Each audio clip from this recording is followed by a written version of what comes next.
I'm Alan, and this is my boyfriend. Sebastian, and this is my boyfriend. Alan. I noticed that I had feelings for boys when I was about 11. It was just a Disney style, I want a prince kind of attraction that I had to boys. At the time, I had no definition for it. It was a very natural thing when it happened, but I didn't have a definition for it. I could hear something like faggot or queer while I was growing up, but it didn't really affect me that much. It was a bit confusing in the beginning because it's not something anyone else teaches you. It's not something you see on TV, at least not on cartoon shows, but that's not exactly an option that parents present to you while you're growing up. You're a boy, you're gonna date a girl, you're gonna get married. It was pretty sad and pretty messed up, but I really did think for a period that I was the only gay person around. I mean, the only gay person in my city or in my country maybe, because we had no representation of those things. Thanks to the internet and the coming of Facebook, I was able to meet people from the gay community, and I was surprised that a gay community existed in my country.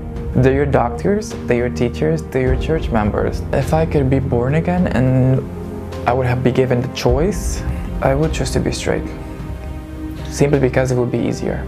I was born into a Christian family and my father used to be a pastor. At the age of 15, I started to be interested in boys. I did everything to fight against those feelings because I thought they were temptations. I prayed and even fasted, and pastors prayed for me.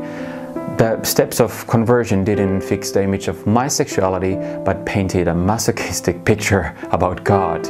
Even the Christian lead authors of conversion therapy can't get their teachings to work. After over 20 years of ministry, the father of modern conversion therapy, Mario Bergner, stepped down from ex-gay work, for he had had same-sex love. My first gay relationship was in 2012 with one YouTuber, but I still needed to hit my head on the wall once more and try to turn to be heterosexual. I came out to the first people when I was around 16. They were very positive. I can say maybe I was lucky. I do have to say that in Mozambique, the situation is not that bad for the LGBT community. It may be seen as something weird, but not necessarily something bad. My parents were the last ones because they were the ones I always wanted to impress. For my parents, there could be a wrong connotation with homosexuality, and that would somehow destroy a relationship or change it. I came out to them 2 years ago. I made sure that they were in a lower level than me. So they were in bed and I was standing. So that would give me the confidence to actually come out to them. I said, I know you've been asking for a girlfriend for some time now. And the reason I don't have a girlfriend is because I like boys. My father, he got emotional. And what he wanted to say is, I'm just so sorry you had to go through all of these years with this secret. I'm sorry that you had to hide this from us. I'm sorry that there is homophobia all over the world. And now I know that my son has been living with and will live with for the rest of his life. He will always make sure to tell me that we love you and we care for you. The Pentecostal church has always been my second home. I was baptized there and served in preaching, mission trips, leading worship camps and teenage work. Even though I have lived in many cities, it is one place in Finland where I have gone every year. There is the main event for Pentecostal movement in Finland, the Midsummer Festival, with almost 40,000 visitors. I have also been a reporter for Finland's Pentecostal magazine. I used to be the Bible boy in the youth community of the church. I won all of the Bible trivial games since I studied Bible every day. I had spent so much time studying Bible to prove myself that loving and completely committing to a man was a sin, but I couldn't. None of the verses that had been used to condemn gay couples had anything to do with equal, loving and committing partnership between two adults. Until I saw the first Christian gay couple, I was ready to believe the facts that I had already understood. The Bible doesn't condemn homosexuality or equal gay relationships. When I was growing up and I had my church environment, which was a big part of my life, and I was raised Catholic. I had questions for God. I always felt like, why do I have to deal with this? Why am I not like the average boy? Just like girls. That doesn't have this secret, that's not hiding something from people around him. That has to be calculating of what he says. Why would he do this to me? I didn't choose. I was a kid when I realized it. I didn't have power over it. I myself never brought up the topic of homosexuality. With the priest, with the church. I heard about homosexuality while I was in church school. I was present in at least 2 conversations about homosexuality. The first one was being gay is not from this country. Being gay was an European invention, and it was something that was being imported from white people. When 2,000 years ago Jewish people were horrified about the history of pederasty in their neighboring cultures, I don't wonder at all why Apostle Paul condemned sex between men. Today it is even illegal for a grown man to have a young teenage boy as a sex partner. The other good example of a dishonest use of the Bible is the story of Sodom and Gomorrah. Inhabitants there were proud and didn't respect outsiders. The story tells how a man called Lot hosted 2 angels in his home, and the men of the city wanted to gang rape the visitors. To avoid that, Lot offered his daughters to be raped instead. When people don't read what is said in the Bible for real, sentences can be taken out of the context and used for totally wrong purposes. And when the same message is being repeated enough, it becomes a reality that goes deep into a subconscious mind. Then it becomes almost impossible to question the way the Bible has been interpreted in the church community without being accused of being a false prophet. Today I don't wonder anymore why it took so long to meet the first publicly Christian gay couple. And after that happened, I was ready to accept the facts that I already had found and realized that loving a man wouldn't kill faith in God. Nyt sitten vaan rakkaan luokse. Oli hyvä Jumalan palvelus. I always knew that I sinned when I hurt myself, others, or relationship between me and God.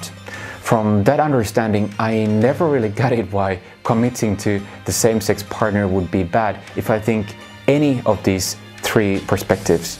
Instead, if I, again and again, kill the desire to love who I can, and because of that end up being miserably alone, isn't that the best example of what hurting myself is?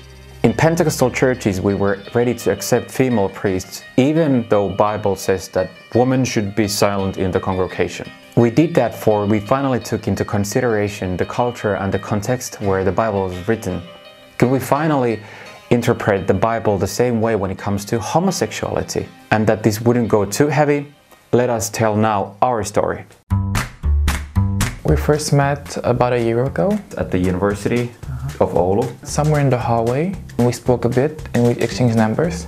Then we texted for a while. A week later, after a lot of texting, we decided to meet. It was like our first date. You were wearing a suit. I thought you were trying to impress me. He was just going to a meeting. When we first met, Alan was very lively. He had so good humor, like he was making a lot of jokes, and he was very, I like to say, performative. And I was thinking, is a man always like that, or is he just trying to make up his best, you know? And I was thinking that like after some while, he will be just a normal guy, but you know, that never happened. He has been like that since now. Sebastian, on the other hand, he did get my sense of humor. I like his sense of humor too. My first impression about him was that he's very tall and handsome. Our first conversations were about politics. He mentioned about standoff between the 2 parties we have in my country, and I was impressed. Our relationship started, I think, after I said something like, be my boyfriend now. I don't know. He just said to me that you are now my boyfriend, period. Well, I didn't really ask for the relationship. I just told him that that was the next natural step after a 3rd date because we're getting along so well. The things that most attract me about Sebastian are his honesty and how he's kind to everybody. He's kind to me, he's kind to everybody. They can sometimes conflict with his honesty because sometimes being honest means not being so kind. He's got those 2 balanced. Oh, and he can cook a killer lasagna. Alan is super funny person, like the funniest person I've ever met, and it doesn't stop. Alan is so handsome. The most important thing still is what is inside of him, because you know you might get injured anytime. when I'm driving the car, you might get injured. Life with a man is very easy. We can read each other very easily. We also take, for example, man flu seriously because we know how weak it makes men feel seriously. And when the other comes home from university, the food is ready to be served, for we understand how important it is for men. We do think about our behavior as a couple when you're outside home. Yes, that is something you can really shake off. If you're a same-sex couple, there is always the possibility that there is someone that's against it. There is the chance of someone saying something disrespectful, or us finding our places surprisingly in an unsafe place. In the beginning of the relationship, he was the one who was a bit reluctant to say hold hands on the street or kiss. He is a public figure, and for him, whatever he does is in the eyes of the public. He doesn't have the luxury of doing something and not causing at least a huge reaction. At first it was really hard, at least for me. I don't know, I was just so afraid, like I didn't want like people to see that I actually have a boyfriend. These days for me it feels already quite natural to really be a couple outside my home or his home if it's weekend and people have been drinking a lot. So just gotta be careful, you know, not to provoke anybody. I don't know, those kind of things. Exactly. It is something that is kind of always in the back of our minds when we decide to hold hands. Because we don't just hold hands, we decide to hold hands. That tells a lot about how much we have to think about it.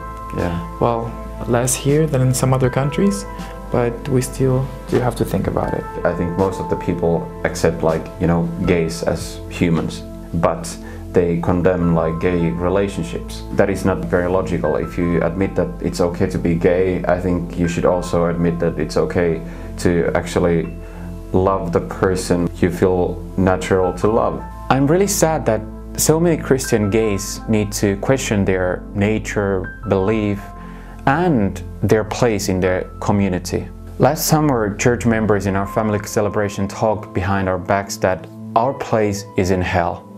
Even though we stayed silent when washing their dishes, it didn't mean that it wouldn't have hurt. I know many gays who have been kicked out of the church. The Bible talks about the Good Shepherd who leaves the 99 sheep in the camp to go to search for the single lost one. In our churches, the logic seems to go the opposite way. A shepherd has 100 sheep in the camp and kicks out one or two. I'm not saying that we as Christians should change and adopt something from outside the Bible. We need to adopt what is inside the Bible. Jesus taught us to love our neighbors as God and to do unto others as you would have them do unto you. I am very content with the way I am now. I have the man I love beside me. There's no more I could wish for. I see a positive future because we have social media today. When, say, Finland approves gay marriage, it's on the news in every country. And they see that Finland is okay, the devils didn't come, the country didn't sink. You just have more people that are included into society and are treated with respect and dignity. Accepting myself as I am and giving myself permission to love a man, that has opened so many locks inside of me. Living in truth instead of a lie has set me free. I'm hosting a closed and growing Facebook group for Christian gays.